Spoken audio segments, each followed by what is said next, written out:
Welcome to the Authentic Wife Show. I'm Beth Rolls, a conscious marriage coach and author of The Authentic Wife, Uncaging Yourself Through Marriage. I help driven moms who love their kids more than they hate their marriage use the conflict in their relationship to become their most authentic selves so they can create a relationship and life they don't want to escape from. Stop waiting for your husband to evolve and start making every day feel like a vacation. You can find my book, tons of free resources, and Happily Ever After, the only marriage-saving coaching program, on my website, theauthenticwifeandmom.com. Thanks for joining me today, and let's get started.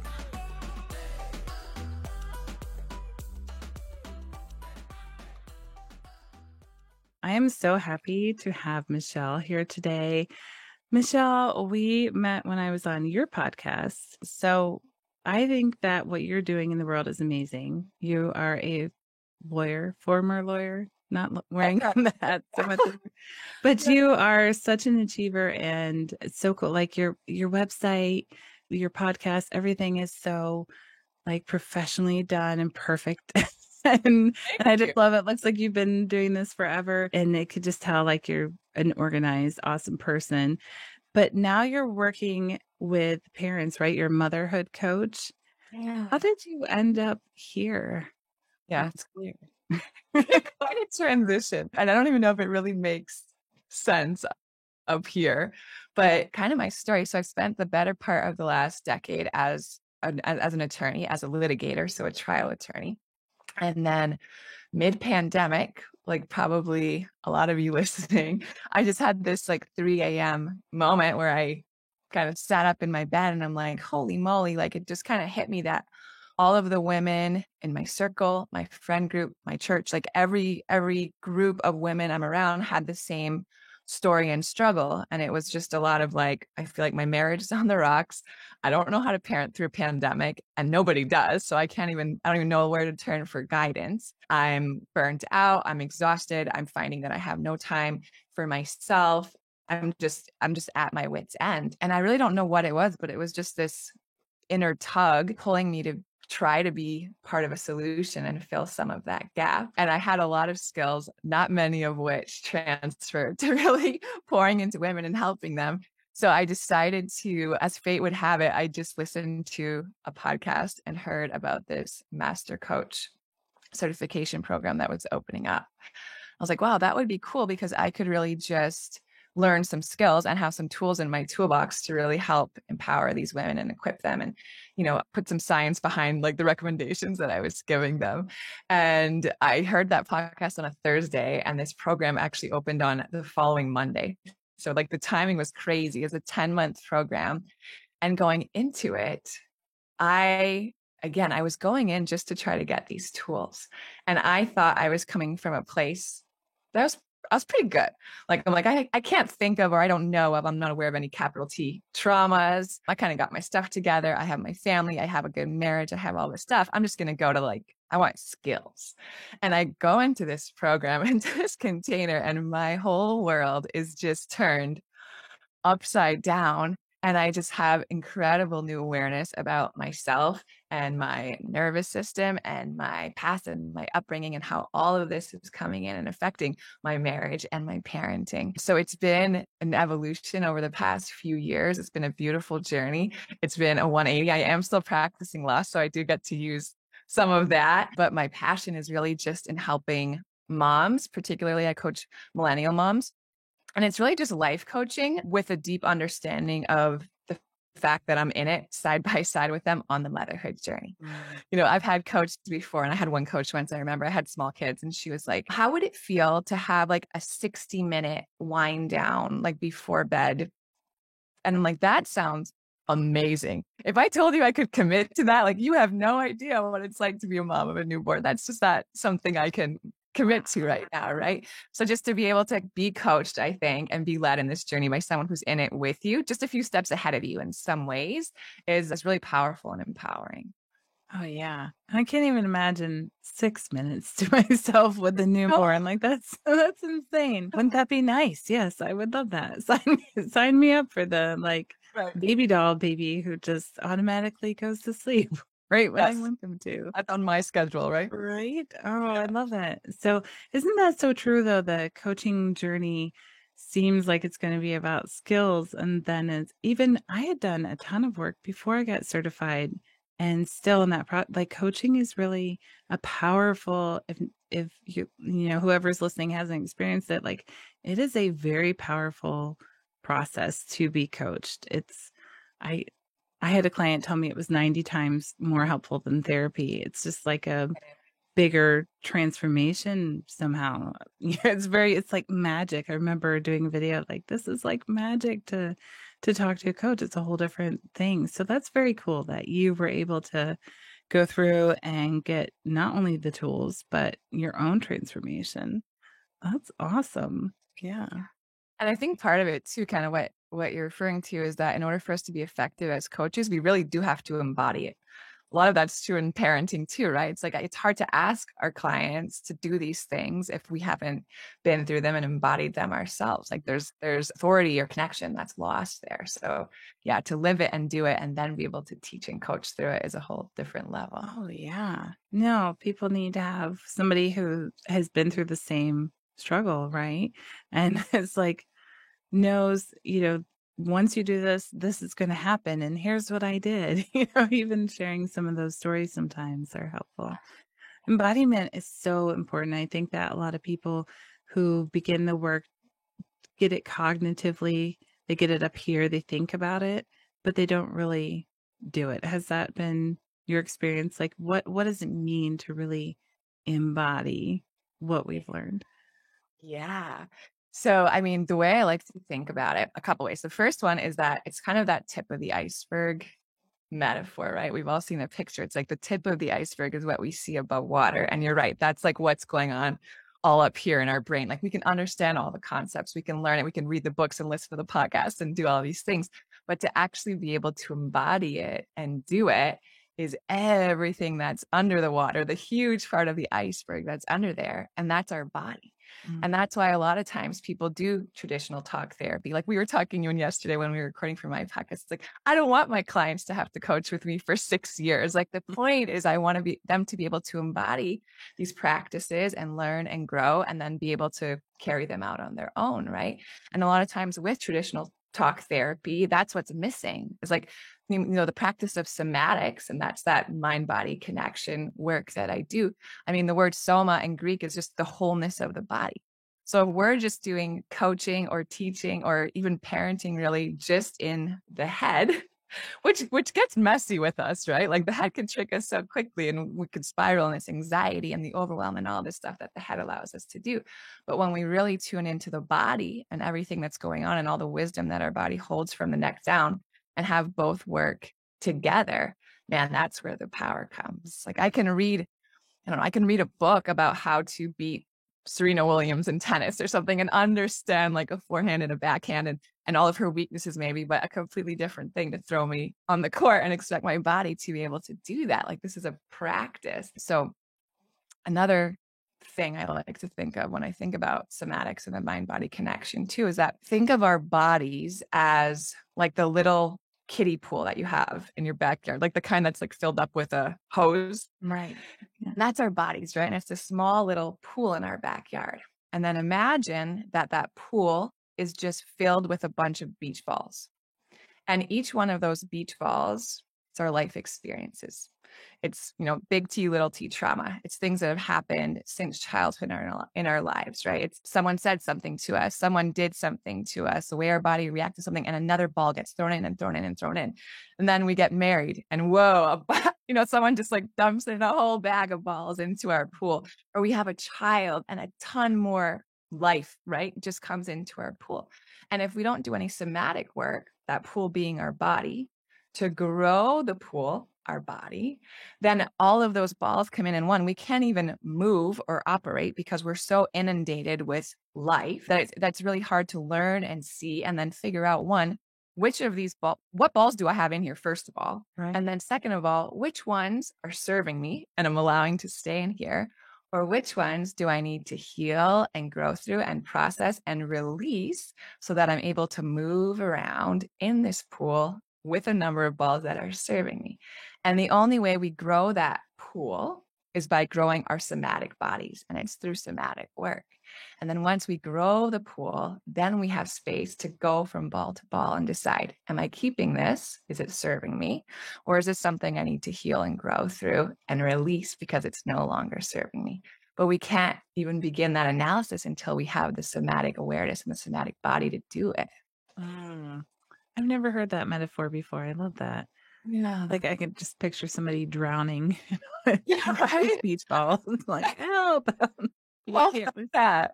Right. Yeah. Like when like life's just coming at you and you're like, like I can't take one more thing right now. It's being in that pool with a million balls and you can't even see the sky. Yeah. I remember when I was in a management class way back when I was in engineering, and my friend boss at the time, he's like, I don't like any of this touchy-feely stuff. And I just want to check out when I get to the touchy-feely stuff. And then when I started my coaching certification, there was a guy in our class, and the leader was demonstrating like empathy and like mirroring and stuff. And he was so uncomfortable with it that he left.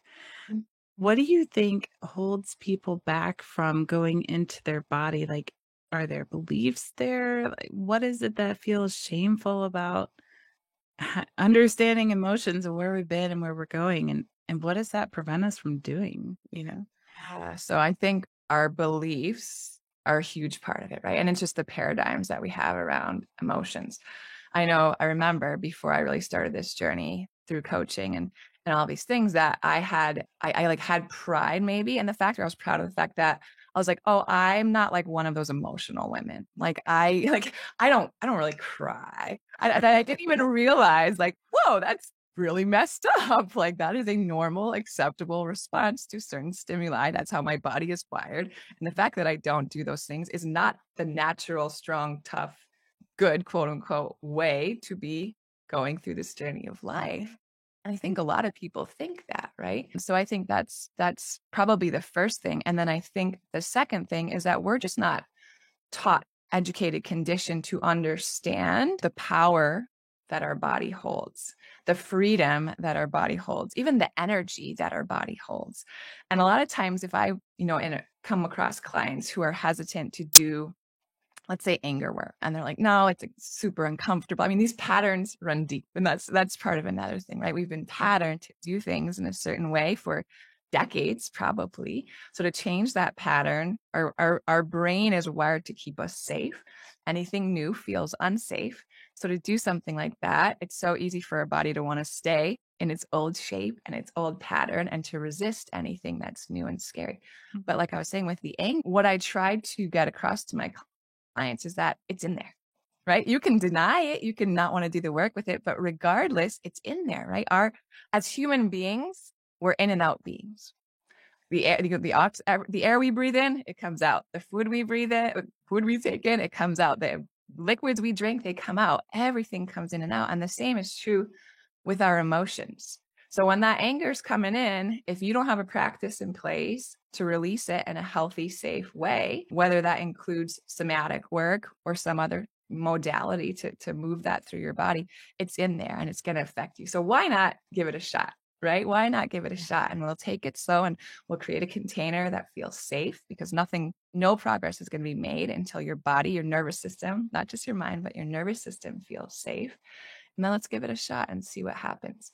But it's very usual. It's very common, I think, that people, even when I started doing somatic work, I was like the ultimate eye roller. I'm like, there's no way. Like it's too good to be true. This feels very like woo woo to me. I'm not into this. Like, give me something with like like 5 steps, and I would rather just go do that, right? Like I don't want to sit here and like do breath work and feel into my body and ask it what it's telling me and then give my emotions a color or shape. Like that sounds ridiculous. Right. But I kept going and I just allowed myself to trust the process. And what I realized, it's these little, I think, micro steps of growth. All of a sudden, my husband makes a comment, and 6 months ago, that's something that I would have maybe bit at. and I would have responded a certain way, and now I hold it differently. Or 6 months ago, my daughter taking 5 minutes to, zip up her hoodie would have like driven me nuts. And I've been like, come here, let me put that on you. We gotta get going. And now all of a sudden I could take a deep breath and go do something in the kitchen and come back when she's done. And I'm noticing that that change in my shape and in my nervous system and my ability to react and respond in different ways is a result of the work that I'm doing and connecting with my body and rewiring my nervous system so I can hold more life. Wow. When I remember like 2012, I was sitting in my office and I was thinking about joy and trying to think of when the last time I really felt joy was. I was like, I couldn't remember anything since I had been a little girl where I'd actually felt it. And I remember laying in the floor, like, how do I feel something? Like, I can't feel. We can get so guarded and shut off from our emotions. Did you find that the somatic work that you were doing, that sitting, asking your body what it wants, was it easy for you to then tap in through that work, or was it still a challenge to kind of open your heart? Yeah, that's a great question. I think it's actually Brene Brown that's done a lot of work on it that I've read on, but essentially like our nervous system, if it's overstimulated, right? And we've been living for years in fight or flight or whatever, and our nervous system does what it has to do for us to survive. A lot of times what it does is shut down or mute our ability to feel, right? So it doesn't decide to only mute the pain and the anger and the, all of that hurtful stuff. It also mutes the other feelings that we can experience, like the joy and the happiness and all this stuff. So you're right. If one is being suppressed, it's all being, and it's funny you say joy, because my husband and I, every year we choose a word of the year. And that's going to be like, one year I did like the word accelerate. This was like in the pandemic. And I just meant like ramp up my business. That was what I thought. And little did I know, like the world would shut down and I would become a runner. And literally, like I couldn't run 10 minutes, I think, before the pandemic. And then through it, I became a runner just for survival. And I was like, wow, accelerate. Like it took on a new form. This year, my word has been boldness. And it's just been like crazy what I've done business wise and all these things that just that word in my head all year, like boldness has really pushed me. But I've already decided my word for 2023 and it is joy. And it's because exactly for that, like, I'm like, man, I want to build in even more practices than I have now to experience joy. Like I have joy alarms on my phone that go off 3 times a day. And when they ring, wherever I am, I express it in different ways. Sometimes if I'm just in the car, it is like 1 minute that I'll just play my favorite song and dance like a fool and put the roof open, and I'll just like allow myself to linger in joy. Because previously I could land a new client, and in my previous life that brought me joy, but it brought me joy for 6 seconds. And then I had to move on to the next task and the next goal. And learning to sit in pleasure and time with my children, quality time with my husband, learning to sit in joy, that is a practice. For me, that was a practice that was so new. Sometimes it's, just sitting down and really allowing my body to experience gratitude. Because gratitude is not saying thank you, right? Gratitude is an embodied experience. To really just sit there and like think about my 4-year-old and like how grateful I am for like her little blonde curls and her smile and just everything she's taught me, and like allow myself to sit in that for a few minutes and then go on with my day. It's a practice. It's beautiful.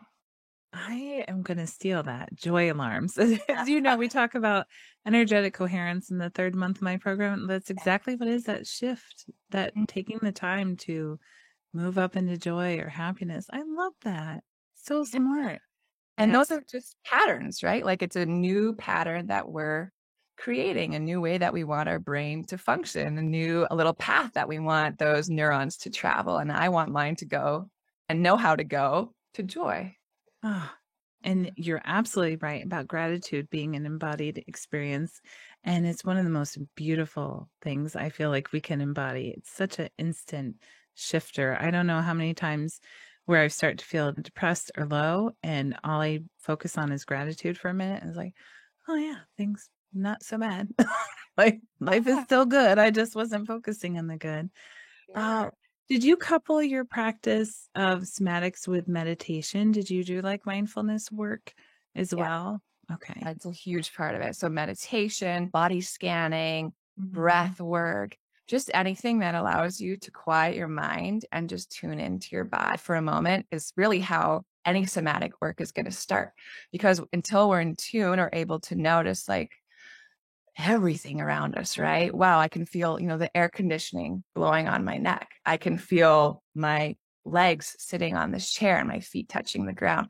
I can feel, as we started this interview, my heart racing a little bit, right? Just that energy there. Until we can notice any of that, quiet our mind enough to be able to notice any of that, then we can work with what's presenting. Ah, I love it. And that part is so important, the quieting the mind, because we can get caught up in those stories and go into fear. I love this. I love the work that you're doing. This is what you do with your clients, really help them to do the emotional work and the embodiment work. Yeah. Yeah, I do. It's a big part of my practice. And part of it is because I've just seen, experienced, and really believe that we can't work with part of the body, right? If we're going to see real change, it has to be a mind-body connection, our nervous system working with the things that we're learning and understanding and comprehending, and then both of them working in tandem for us to be able to do things differently. Like a lot of with somatics too, it's like I have this idea of who I want to be or what I want to be able to do. And we have to be able to connect the body with that idea to be able to effectuate that and really be able to live it out.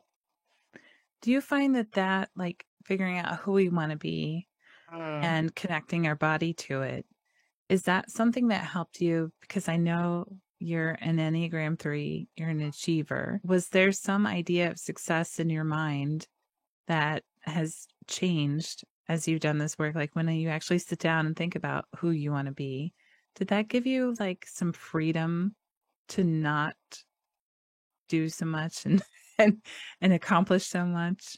Big time. Big time.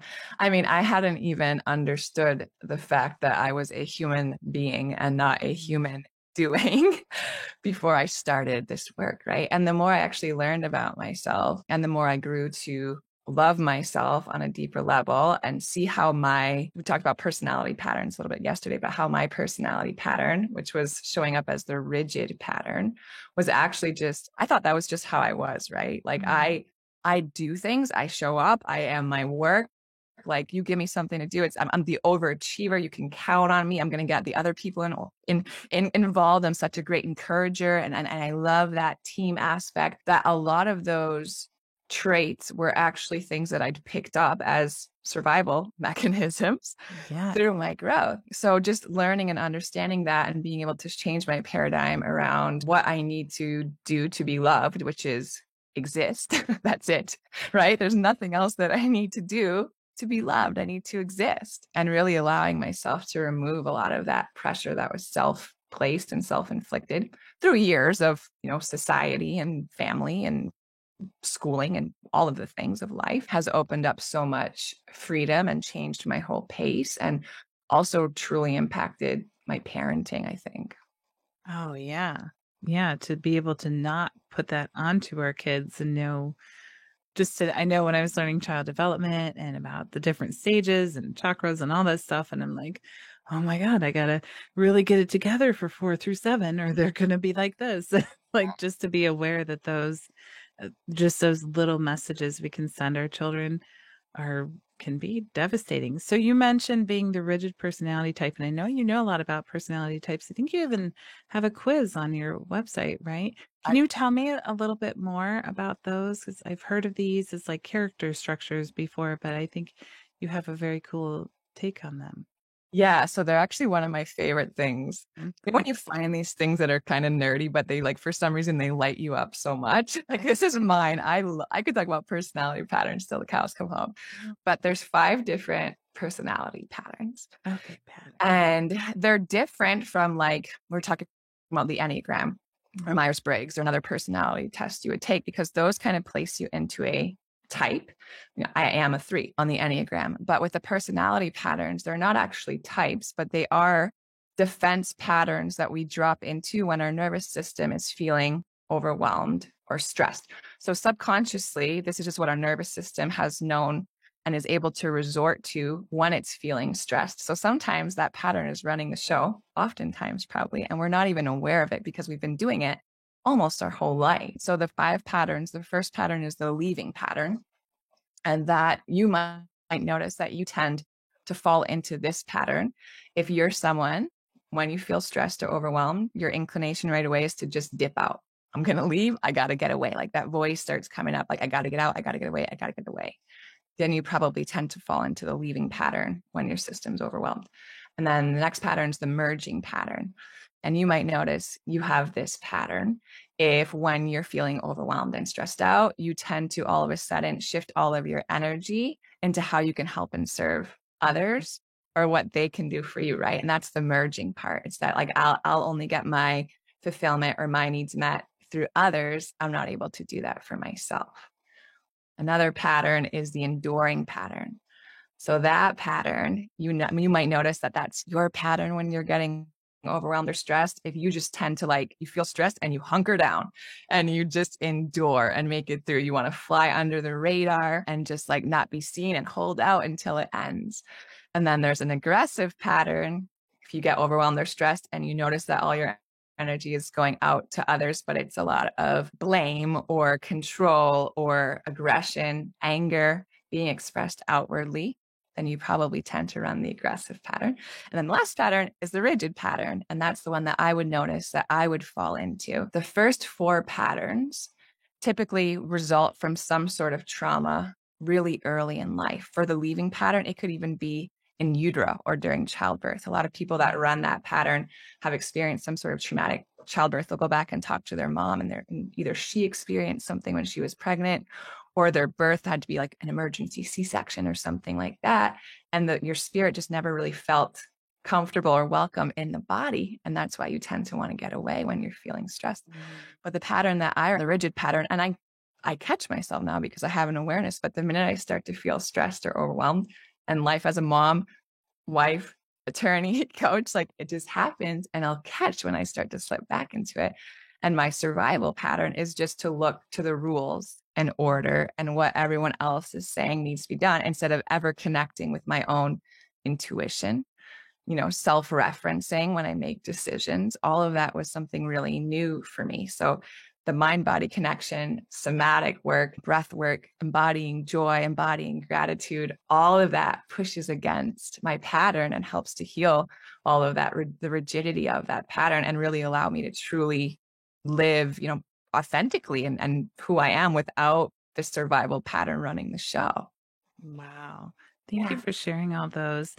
Like I said, I've heard of them as character structures before. It's very cool to think about them as defense patterns. And I think, don't they also, like, I've heard that if you tend to be, like, say, rigid, then your body actually holds a different posture than, like, as I've seen pictures, like, we can identify what you are by the way. Fascinating. Yeah. So anyone listening that's like, this is so interesting, or I'm curious what pattern I run, michellegrosser.com/quiz. And you can take the quiz there. It's just a few minutes. But one of the questions is, which of these pictures best represents or most closely represents your body shape? And the thing with these patterns is that it's all about energy, how we store energy when we're stressed and how energy flows, right? So with the rigid pattern, energy will come up, and then because I'm very judgmental towards myself, my emotions, whatever, it gets stuck at my mouth and never comes out, right? Or the aggressive pattern, the energy's out towards everyone else. So you'll notice that people who tend to have the leaving pattern, their bodies tend to be they have like a very small frame, and they're kind of like waifish and wiry. People with the enduring pattern, they tend to be like shorter and stockier. And because they endure it, they hold in, that's you. Yeah, they hold in all that energy. So people with the emerging pattern, they tend to be like softer and rounder because they're the caretakers. They're the, they want to hold all of that for everyone else. So that warm grandmother that just kind of hugs everyone in. And I'm sure that to some extent is a generality, but man, for the amount of times that I've seen the body shape match up with someone's personality pattern, it's kind of bonkers. Yeah, I think it's really cool. I also read that there is, for the rigid, there's also like a counterpart to it, the hysteric, which occurs more in women. And I thought a fascinating thing about that one is like they tend to have like curvy bodies with big hips. I was like, how interesting. That's Wow. what it is. Yeah, fascinating.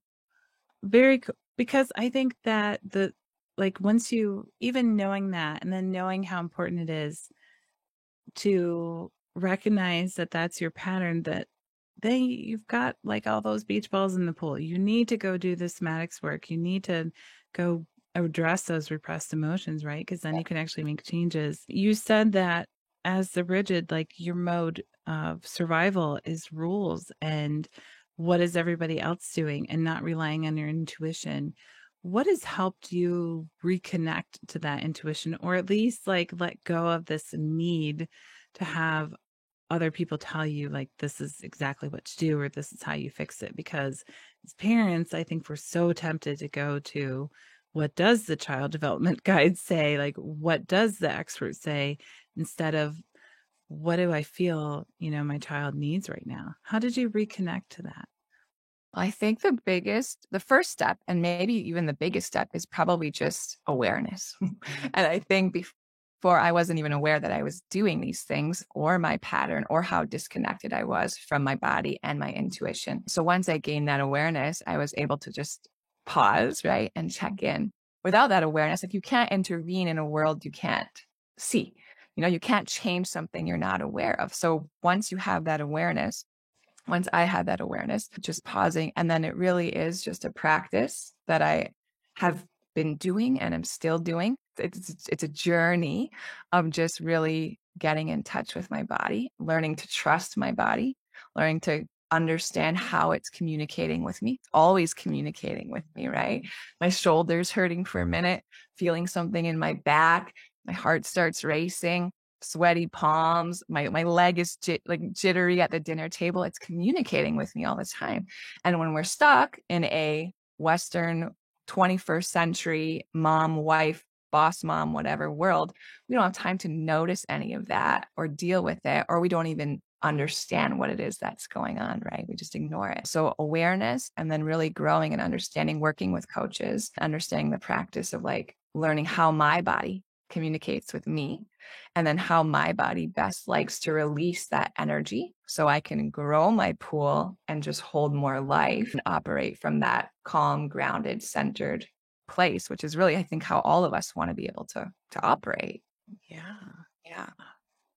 You said that so clearly. I've tried to explain this to clients before and be like, well, you do like this. I said, no, you're right. It's really just awareness and listening to your body and what it's feeling. Because all those emotions are guidance, right?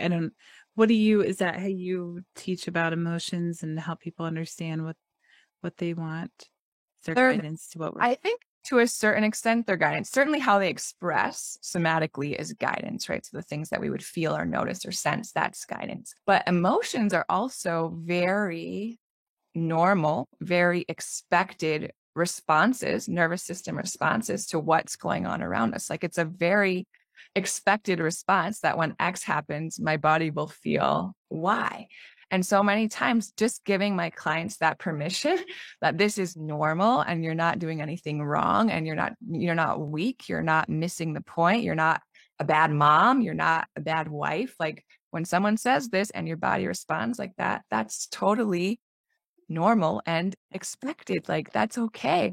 And we're going to learn ways, and I'm going to give you tools, and you're going to practice them where you're going to notice it and then be able to move that emotion out, release it so you can move on. Wow. What would you tell somebody who's in the middle of a conflict? I work with wives, and a lot of times their husbands come to them with a great deal of fear and get very defensive, and they're like right in the middle of that conflict. Is there anything that you work with people on, like in the moment, calming that nervous system?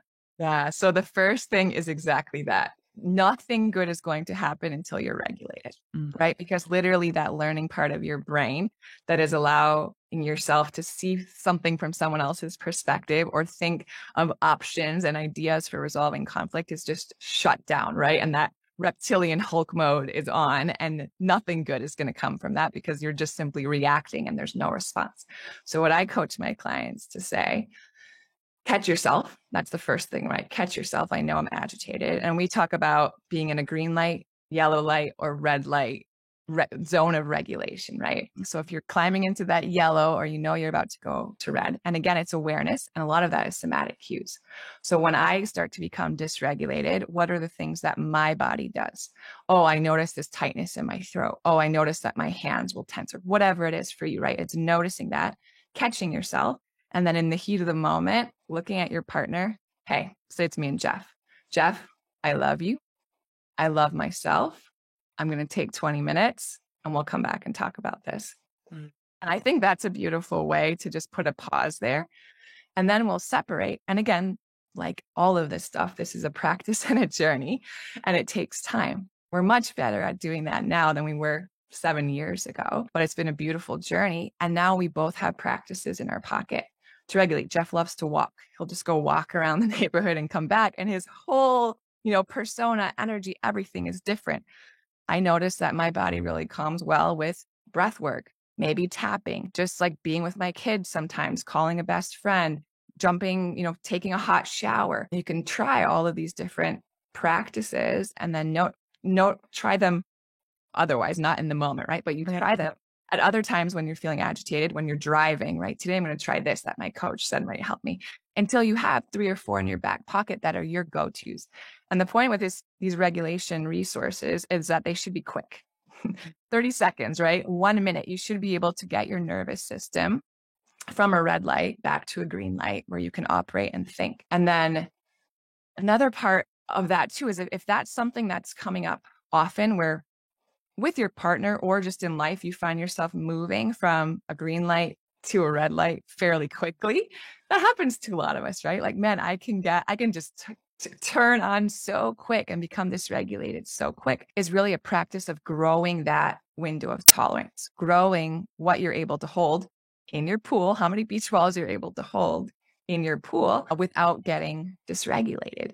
And I like to do this practice with my clients called edging, where literally I just have them drop in and I drop them through this meditation, essentially, where I have them think of something that gets them super dysregulated, something really painful that makes them angry, whatever it is. They don't even have to tell me what it is, but I keep pushing it and magnifying it and growing it in their mind until they tell me, I'm at a red light. I am so dysregulated right now. Like they either start crying, I see their body shaking, tense. And then we work through different regulation resources to get them back to a green.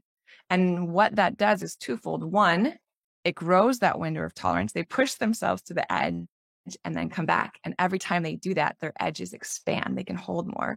And then it's really like playing with your nervous system.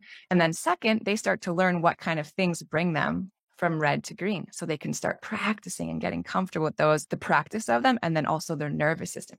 This is what we're doing now. This feels safe. This feels good. This brings me back down to a regulated place where I can use all of the things I've been working all my life to get right. My maturity, my responsibility, my rational thinking, my problem solving, my critical thinking, to have access to all of that. Oh my gosh. That's cool. I've heard of doing that in like somatic experiencing, that's a part of it. It's, you probably don't work with like trauma when you do it. I can't. If it gets big T trauma, I should say. Yeah. A lot of it depends on how much work the client's already done and how comfortable they are accessing that trauma. I do a lot of trauma work, but there are trauma cases that come through that I refer out to the specialists and the big guns who are way more qualified on that work. Like I recommend EMDR a lot. That's one that's good. I'm curious, do you wish that you had known all this when you were just full-time lawyer? Because I feel like in the court, I don't know exactly what you do. But I've watched these lawyers do stuff. I'm like, how do they stay calm while they're like arguing this thing? Like, how did you do it before? I think my answer is actually no, because I think part of this practice and this journey for me and where I'm at now is just understanding that everything is perfect. Yeah. Everything is perfect in its timing. Everything is perfect as it is. And the fact that I didn't have maybe words or wasn't so aware of what I was doing at that time, one, it's done. There's nothing I can do, go back to change it. I can use what I know now going forward and just believing in, God's perfect timing. And I got through that time, and I trust that I said the things I needed to say, and I did the things I needed to do, and let that go. But man, like the bag of tools that I have now is so much bigger. Like I can be such a greater force for good in this world with the things that I've learned. But they say, right, when the student is ready, the teacher will appear.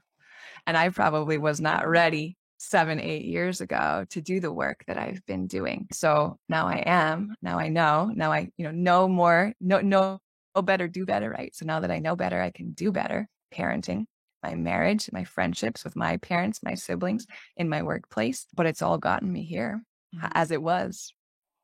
Yeah. It's absolutely 100% true that you would have to trust your timing. And I feel like, I was thinking that you'd be in stressful situations in the courtroom, but there is like no more stressful situation than like a toddler who wanted to push the buttons and you let the other kid do it, right? Like it's so way harder than being a lawyer. And I'm so much more invested, my clients pay me and I take it very seriously, but it pales in comparison to raising children. Yeah. Which is why sometimes, so many moms come to me with mom guilt. It's like almost like a term that everyone just throws around these days, mom guilt. And like the first thing I say is like, you feel that, we'll work through it. I have steps and frameworks and we're going to get through all of this, but you feel that way because you're such a good mom, because you care so much. Yes. Sure. Yes. Yeah. Absolutely. Oh, I love that you're helping people with that. I was just talking to a client about that last night. Like the mom guilt when we have to hold limits, because we tend to, like, if our parents were very structured, we tend to go to like very lenient. And if they were the other way, then we tried to go to structure, and we're like, where's the middle ground? So this tapping into your body has got to really help them to trust, okay, this is the way. This one feels well with my soul, kind of, parenting than trying to follow up. Probably a lot of the work you do too with conscious parenting is like really embodying that there is no way. Like there's things that are better to do than others, but man, every family dynamic is so different. Every mom, every child, like I even parent my 2 kids differently because they're different human beings. They require different things of me. They teach me different things. So just surrendering a lot of that is part of the work. Surrender is the work. Motherhood, surrender, and grieving every day because they're different than they were the day before. There's just surrender to all of it, isn't it? Michelle, I love this. You're so smart, and I love what you're doing with women. Tell people where they can find you. I know you mentioned it earlier. What do you want them to go look at, and how can they learn more from you? Yeah, so they can go on my website. It's just my name, michellegrosser.com. The quiz is there. So if they're interested in learning more about their pattern, once you get your quiz result, you can really read about your pattern and how it might be showing up, how you might have gotten into it. But the key with that pattern is once you notice it, how to get out of it. And there's like some quick tips in there about how to really get out of your pattern if you notice that you're in it. They can follow me on Instagram, michellegrosser.coach. And then I also have a podcast that you will have been a guest on. That episode will be forthcoming. It's called The Motherhood Podcast with Michelle Grosser, and it's available wherever you listen to podcasts. Awesome. Thank you. Thank you so much. I really appreciate you taking time out of your day to be here. Michelle's also been helping people in Florida, because that's where you are, who have been affected by the hurricane. She's put on her lawyer hat and is helping them. She's got a beautiful big heart. I just love it. Thank you for sharing yourself with the world. It's been my pleasure to be here. Thank you. Appreciate you.